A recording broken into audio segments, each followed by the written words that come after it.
എല്ലാവർക്കും നമസ്കാരം. ഇന്നത്തെ പുതിയൊരു വീഡിയോയിലേക്ക് എല്ലാവർക്കും സ്വാഗതം. അപ്പോൾ പച്ചക്കറി ഒന്നും ഇല്ലാതെ ഇന്ന് എന്ത് കറി വെക്കും എന്നുള്ള വിഷമത്തിലിരിക്കുന്നവർക്ക് തയ്യാറാക്കാൻ പറ്റിയ ഒരു എളുപ്പക്കറിയാണ് ഇന്ന് ഇവിടെ തയ്യാറാക്കാനായിട്ട് പോകുന്നത്. അപ്പം നമുക്ക് വീഡിയോ ഒന്ന് കണ്ടു നോക്കിയാലോ. ഈ ഒരു കറി തയ്യാറാക്കാനായിട്ട് മെയിനായിട്ട് വേണ്ട ഐറ്റം എന്ന് പറയുന്നത് സവാള തന്നെയാണ്.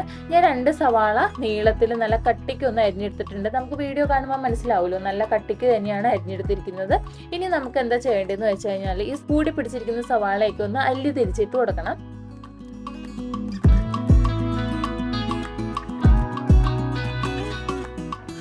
ഇനി അല്ലി തിരിച്ചെടുത്ത് സവാള നമുക്ക് ഈ ഒരു ബൗളിലേക്ക് ഇട്ട് കൊടുക്കാം.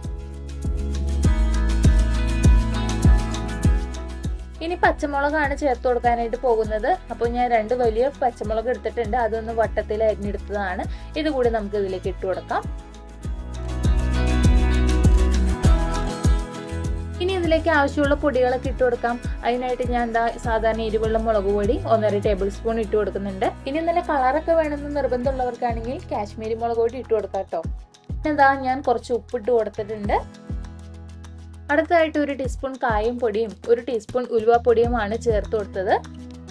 ഇനി ഇതിലേക്ക് നാരങ്ങയാണ് ഒഴിച്ചു കൊടുക്കാനായിട്ട് പോകുന്നത്. അപ്പോൾ ഞാൻ 1 നാരങ്ങയുടെ നീരാണ് എടുത്തിരിക്കുന്നത്.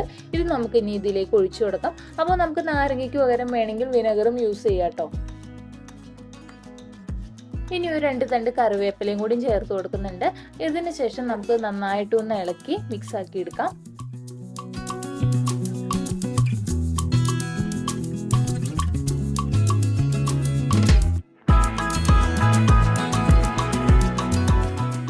അപ്പോൾ പൊടികളൊക്കെ ഇട്ട് കൊടുത്തതിന് ശേഷം നന്നായിട്ടൊന്ന് മിക്സ് ചെയ്തെടുത്തിട്ടുണ്ട്.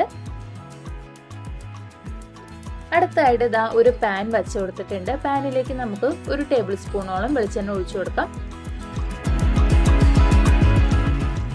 ചൂടായിട്ട് വന്ന വെളിച്ചെണ്ണയിലേക്ക് 1 ടീസ്പൂൺ കടുക് ഇട്ട് കൊടുത്തിട്ടുണ്ട്.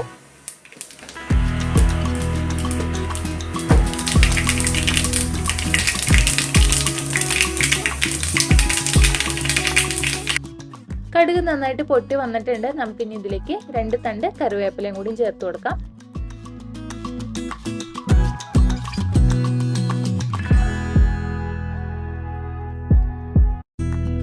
കറിവേപ്പില ചെറുതായിട്ടൊന്ന് വാടി വന്നിട്ടുണ്ട്. നമുക്കിനി നമ്മുടെ കറിയിലേക്ക് ഒഴിച്ചു കൊടുക്കാം.